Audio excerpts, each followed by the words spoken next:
नमस्कार प्यारे साथियों।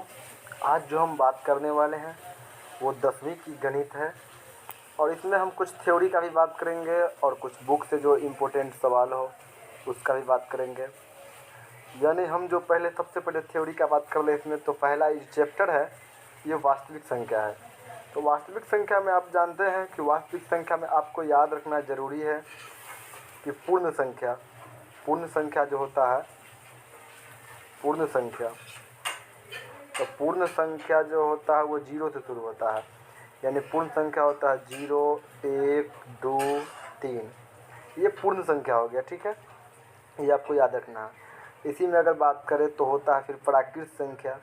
यानी प्राकृत संख्या का बात करें हम, प्राकृत संख्या ये होता है 1, 2, 3, 4, ऐसे करके होता है प्राकृत संख्या।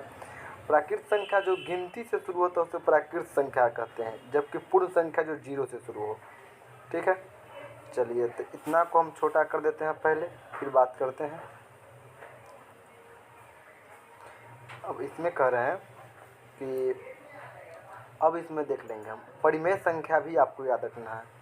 परिमेय संख्या होता है, परिमेय संख्या, तो याद रखिएगा परिमेय संख्या का मतलब हुआ कि जो भिन्न में लिखा हो, यानी भिन्न में जैसे 2/4, 3/4 ऐसे करके अगर लिखा हो, या ऐसे भी होता जो संख्या हो वो रूट के अंदर में नहीं हो। ठीक है, रूट के अंदर में नहीं होना चाहिए। जैसे मान लीजिए रूट में 4 है तो 4 का वर्गमूल हो जाएगा 2, तो ये रूट में नहीं ना है, तो ये परिमेय संख्या हो जाएगा। अगर यही इसी पे अगर हम √3 लिख देंगे तो ये अपरिमेय संख्या हो जाएगा, क्योंकि ये रूट के अंदर में ही रह जाएगा। ठीक है, और याद रखना है 0 एक परिमेय संख्या है। 0 क्या है? 0 एक परिमेय संख्या है, याद रखना है। चलिए इसको भी छोटा कर देते हैं पहले, अब आगे बात करते हैं हम। चलिए अब बात करते हैं हम परिमेय संख्या, अपरिमेय संख्या का। तो अपरिमेय संख्या हम बता दिए हैं कि जो रूट के अंदर में रह जाए। जैसे मान लीजिए अपरिमेय संख्या होता है √3, रूट अंदर 7, रूट अंदर 5, रूट अंदर 11, रूट अंदर 13, ये सभी जो है ये अपरिमेय संख्या है। ठीक है, ये सभी अपरिमेय संख्या है। चलिए अब इसका हम बात कर देते हैं। चलिए इसका हम पहले ये कर देते हैं, इसको भी छोटा कर देते हैं। अब चलिए अब बात करेंगे हम भाज्य संख्या का। तो भाज्य संख्या जो होता है, भाज्य संख्या का मतलब आप सीधा समझिए, जो किसी संख्या से कट जाए, मतलब अपने और आप दूसरे से छोड़ करके।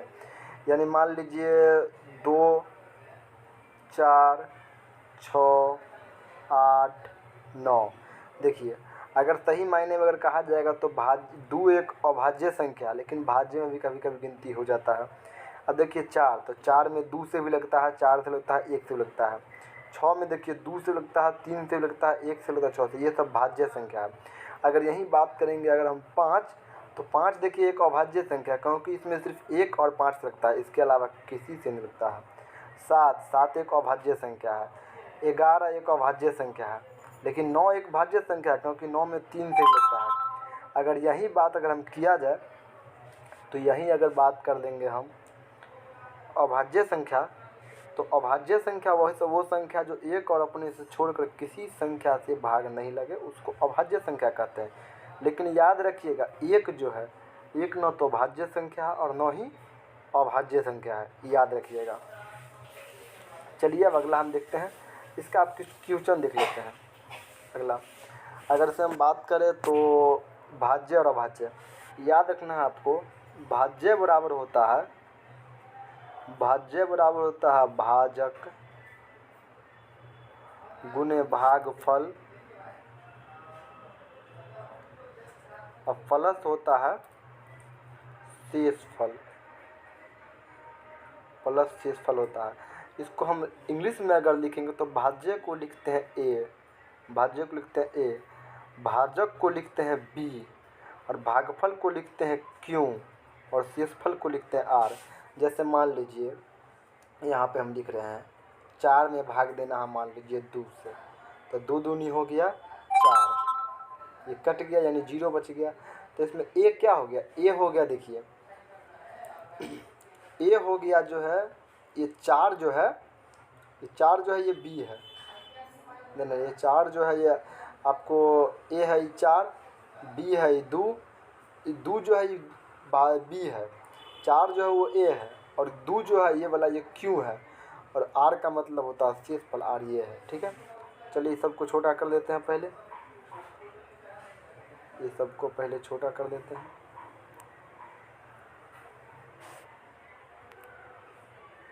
फिर बात करेंगे आगे।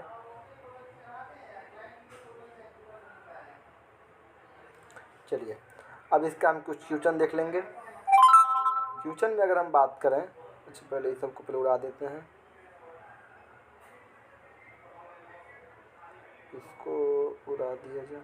चलो क्वेश्चन बात कर देते हैं। क्वेश्चन मान लीजिए 135, क्वेश्चन में है 135 और 225। देखिए तो इसमें क्या करना है, इसको एक फॉर्मूला लगाना। सबसे पहले आपको लगाना है ए बराबर बी क्यू प्लस आर, यानी ए क्या हो गया, तो ए देखिएगा ए हो गया ये 225। ठीक है, बड़ा जो होता है वो ए होता है 225। अब भाग हम किससे देंगे, भाग देंगे हम बी से, यानी बी हो गया 135, बी 135। अब याद रखिएगा 135 से अगर हम भाग देंगे 225 में तो ये एक मरतबे लगेगा, यानी एक मरतबे लगेगा अगर भाग दीजिएगा तो। और शेष कितना बच जाएगा, तो शेष बच जाएगा 90। शेष कितना बच जाएगा 90, क्योंकि 225 में से 135 घटाइएगा तो 90 बच जाएगा। अब यहाँ हम लाते हैं 135, 135 अगर हम लाएंगे तो यहाँ पर हम 90 से अब भाग देंगे, तो 90 से अगर हम भाग देते हैं तो 90 से अगर भाग दें तो ये भी एक मरतबे लगेगा। और शेष कितना बच जाएगा, शेष यहाँ बच जाएगा 45। ठीक है, अब जो हम यहाँ भाग देंगे 90 यहाँ लाएंगे, तो 90 हम यहाँ लाएँ, 90 में भाग देंगे हम 45 से, 45 से भाग दिए 2 मरतबे, 45 दूनी 90, शेष कितना बच गया 0। अब यहाँ पर इसको हम क्या लिख सकते हैं, इसको लिख सकते हैं नीचे में, इसके नीचे में लिखना है, यानी अतः मौसौ बराबर 45। ठीक है, इसको लिख सकते हैं। चलिए अब इसको हम स्क्रॉल करके छोटा कर देते हैं। अब दूसरा क्वेश्चन देखेंगे हम। दूसरा क्वेश्चन है, मान लीजिए 196, 38 220। ठीक है, तो यानी हम सबसे पहले इसमें लिखेंगे ए बराबर बी क्यू प्लस आर। यह हम 38 220 में, 38 220 में भाग देंगे हम किस 196 से। अगर 196 से अगर हम भाग देंगे तो ये 195 मरतबे लगेगा। कितना मरतबे लगेगा 195। शेष कितना बचेगा, तो शेष बच जाएगा 0, यानी पूरी कट जाएगा। तो इसका मौसम कितना हो जाएगा, तो यहाँ लिख सकते हैं हम अतः मौसौ बराबर 196। पहले अगला देखेंगे। अगला आपको ये हम एक HW में देते हैं, आपको बना करके कमेंट में इसका आंसर बताना है। कमेंट में आपको HW में दे रहे हैं, ये सवाल है 867,255, और पहला सवाल है ये। दूसरा सवाल है 927,108। ये 2 सवाल आपको HW में है, ये मौसों का सवाल है। आगे और सवाल हम देखेंगे।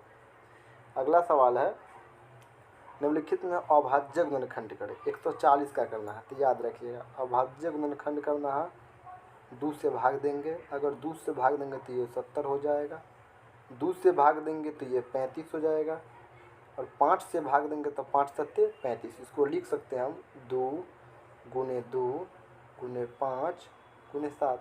इसको लिख सकते हैं 2 को 2 है, यानी 2 के स्क्वायर गुने 5 गुने 7। इसको हम इस तरह से भी बना सकते हैं। अगला सवाल हम मान लीजिए, इसको हम सवाल है 200।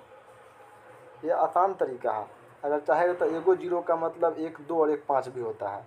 जैसे 2 को अगर हम किए तो मान लीजिए 100 हो गया, 2 को किए तो 50 हो गया, 2 को किए तो 25 हो गया, और 5 से 5 हो गया।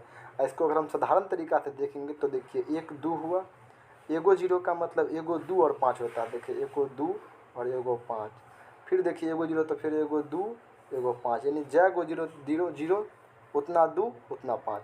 अब देखिए 2 है, 1 2 और 3 गो, यानी 2 के पावर 3 और 5 है 1 2, यानी 5 के पावर 2। ठीक है, इसी प्रकार से आपको बुक में देखिएगा, आपको क्वेश्चन मिल जाएगा। और अगले दिन से हम इससे भी ज़्यादा देर का वीडियो बनाएंगे और उसमें कम से कम आज तो हम 2 तरीका का सवाल बताएंगे, अगले दिन से 5 तरीका का सवाल बताएंगे। HW में आपको हम दे रहे हैं, इसमें भी क्वेश्चन HW में है। ये क्वेश्चन नंबर 1 है। चलिए क्वेश्चन नंबर 1 है 5005। क्वेश्चन नंबर 2 में है 108। क्वेश्चन नंबर 3 में है 74 29। ये सभी आपको बना करके, और अगर आपको टेलीग्राम पे पोस्ट करना है तो वहाँ पोस्ट कर दिए, तो कमेंट बॉक्स में सभी का आंसर भेज दीजिएगा।